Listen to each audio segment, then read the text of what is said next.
Ladies and gentlemen, welcome to the Solar Holdout Challenge. Actually, I could do that with a little bit of echo. So, the Solar Holdout Challenge.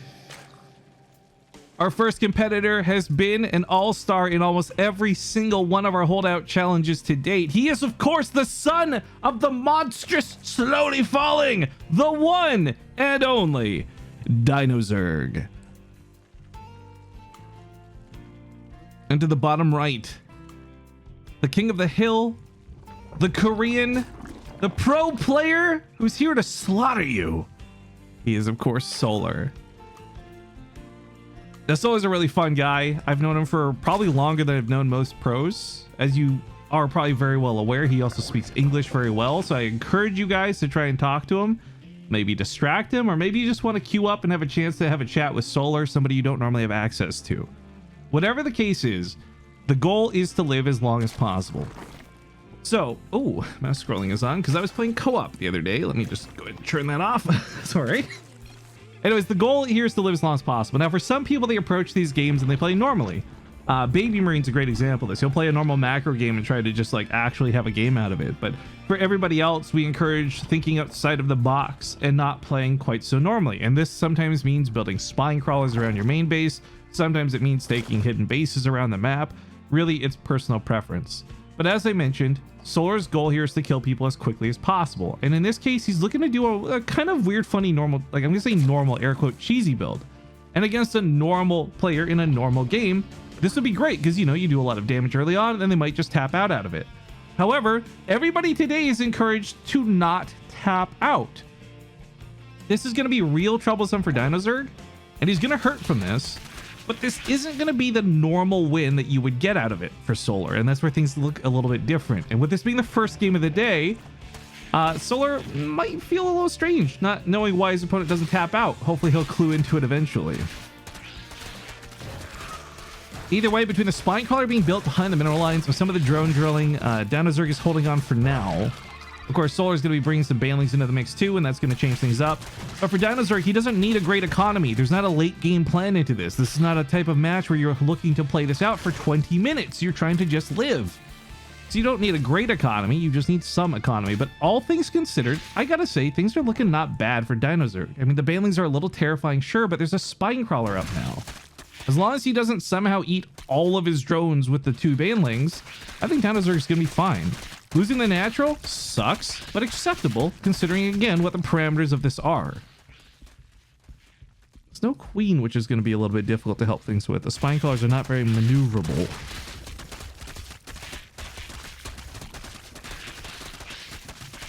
So Arid asks a question that we keep getting.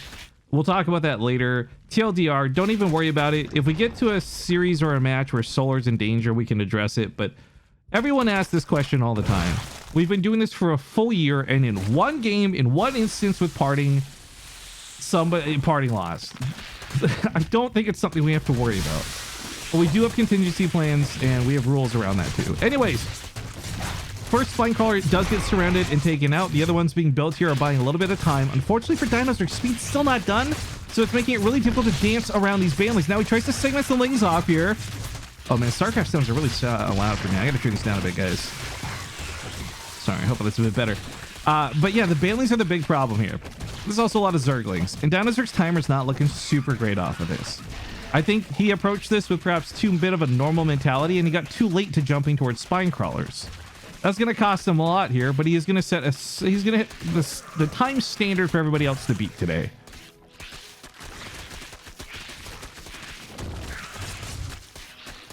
I'm actually trying to get the notepad open, ready to record the time here. Because, yeah, things are looking a bit rough here. Queen goes down too.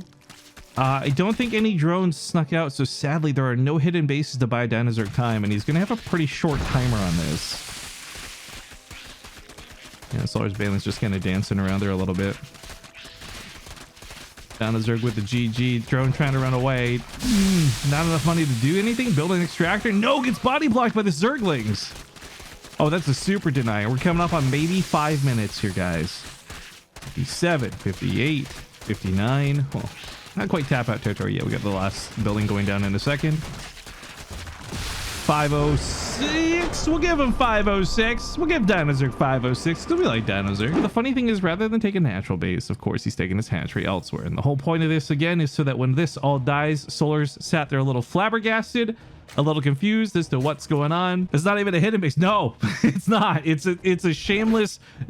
It's better that it's here because Solar will be checking these bases later on. Wait a minute. Hold on.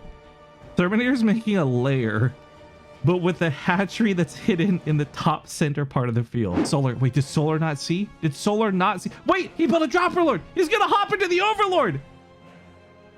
Oh, it's a 200 IQ play, but he doesn't pick up the drone. Oh no! Solar will take the game. We'll give him a 552 on that timer for Terminator. 27. We'll give him 928 insanity. 747. Just like an airplane. Ryan's a little too slow though. 12 minutes and 20 seconds. And Diaby clocks in at, so we'll say 620. We'll just say 6. We'll give him 842. We'll be a little generous with it. There we go. 36. We'll give him 36. 536 is the timer here for Sharpshooter. What was the timer there? I left too soon. 501. But GG's get called at 530. Maybe I'll join in. I'll just fill a slot. Either way, ladies and gentlemen, let's continue on with the Holdout Challenge. Brand new competitor. He is here as the Herald for Gibby, representing him through his proxy, the Teal Protoss Gemini.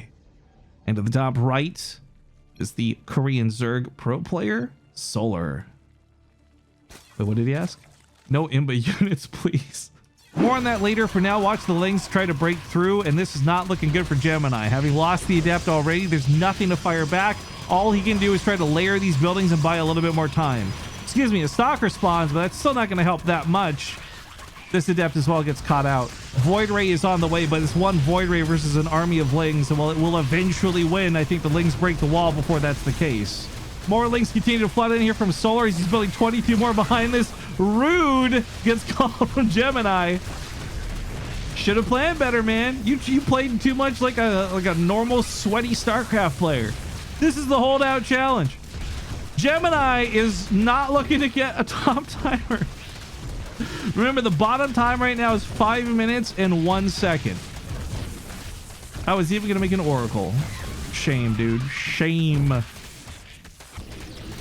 Well, hopefully he stays in it to see how long his timer extends to here, but he's at least not finishing bottom of the day. He's past River. He's past Dinozerg at this point. At 5:30 is his next high mark. Yo-Yo had 5:30, if you guys recall. You should supposed to make batteries. I love him telling him, yeah, exactly. I fucking love Solar, dude. I fucking love Solar, dude. You exactly doesn't know how to play. 545 for Gemini. GG.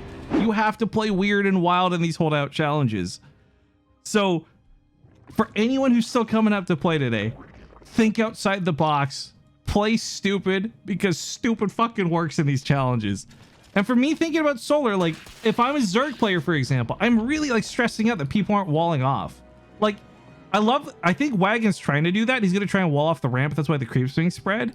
But I feel like even so, taking another step, just like in your mineralize, it's a natural wall. Just like spawning pool here, Evo chamber here, spine crawler, right? Anything to buy yourself time, because the Zerg player timers today have been fairly low in fairness, and it wouldn't be too difficult to beat most of those. But yeah, the Holdout Challenge series was never something I expected to be as fun as it was. Honestly, if I'm being real, I kind of groaned when we initially came up with the concept of this, but it's been so bloody fun. You need the They Are Billions mentality. What, fuck you mentality? Because that's how I feel when I'm playing They Are Billions. I love these queens, though. I love the ramp choke. Solar's cheese isn't really working right now.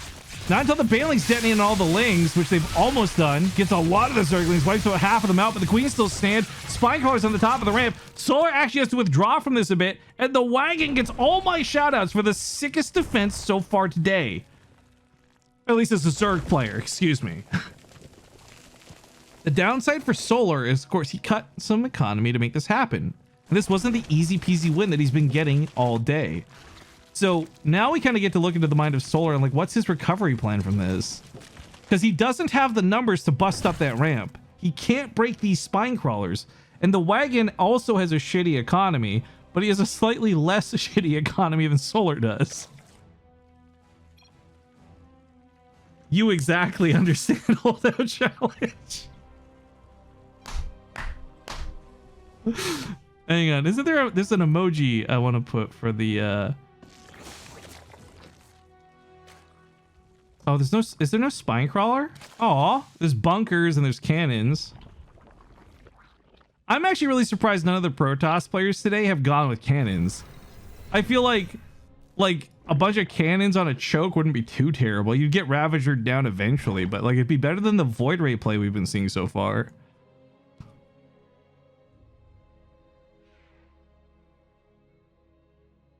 I can't seem to get PayPal working. Okay, McClass, I know you were asked about it earlier. I'll tell you what, for you and only you, I'll make an exception. If you want to cheer 1,000 bits, I'll count that as purchasing a pass and I'll just pay the money myself. So basically you pay me $10, I'll pay $10, if that makes sense. If you're still struggling at this point, I would allow it. Anyways, no, just so everyone's clear, only for him, nobody else. It's not an option for anybody else.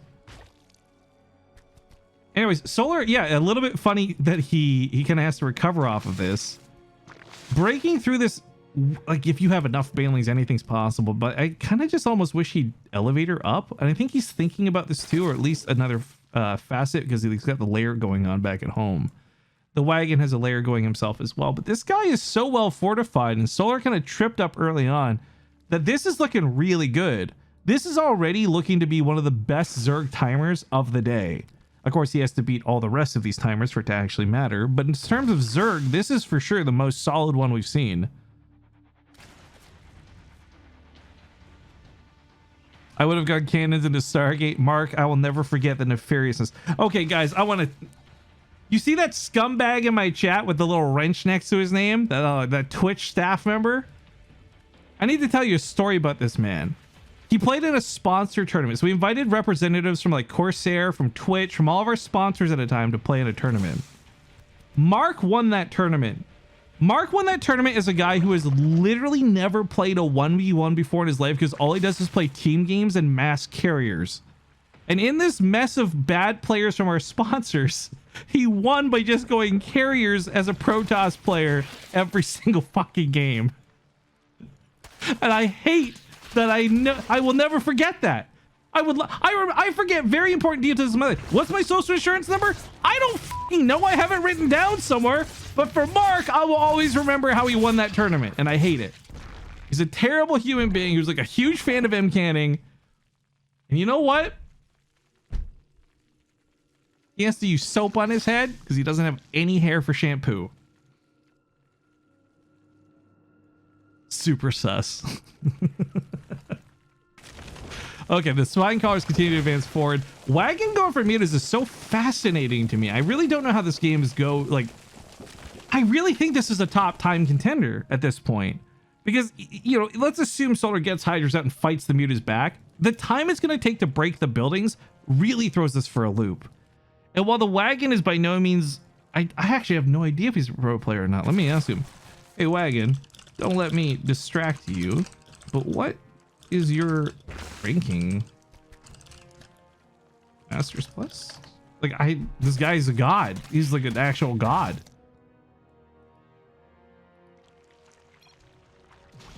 Okay, so he is like a higher ranked player. Okay. This might just be in a separate category with Ryan then, depending on how this goes. Ryan has, what's he, like a 12-minute timer? Yeah, Ryan's got 12:20. That's the time to beat. Oh, 5,000 MMR is not crazy though. So many muta, he says.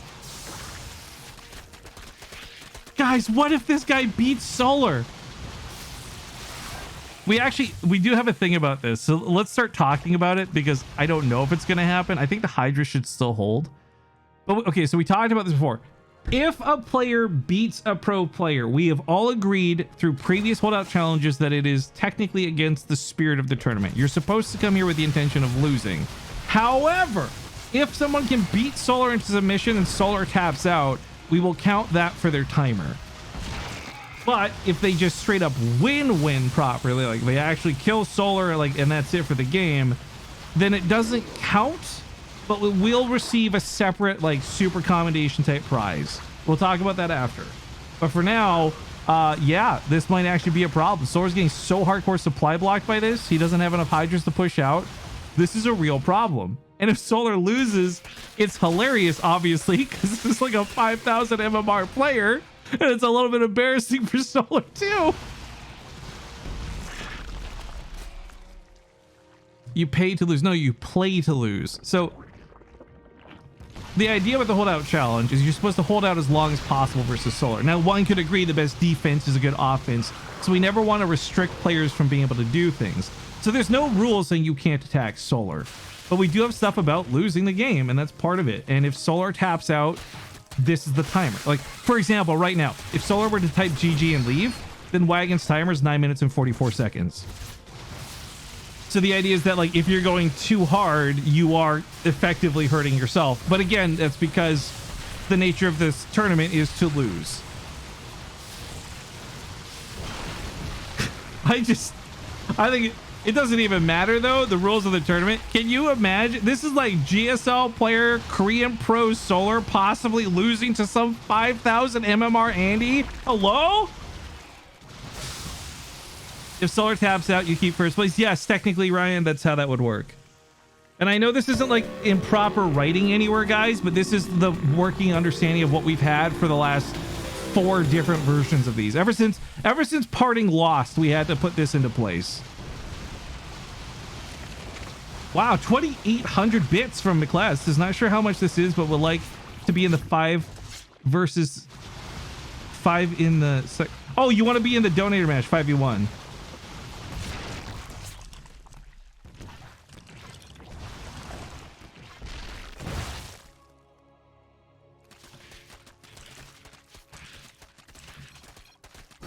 Okay, 11 minutes. The Wagon gets an 11-minute timer under Ryan. But it does go into the general category because he's not like a Grandmaster player. So 11 exactly. Technically still works for Ryan. Solar's just like, am I the first loser? You know he's hurting from that. I'm gonna call him. I'm gonna call him right now. Bro, you lost to a 5,000 MMR player. Really? Aren't you supposed to be GSL Korean? What's going on, man? I thought he was GM, no? Isn't it? He played so well this game. Let me ask him. Wagon, what is your MMR for real? Let's see what he says. What do you think it is, by the way, if you had to guess? I thought he was GM player like 5.6 or 5.7, something like that, or 6K.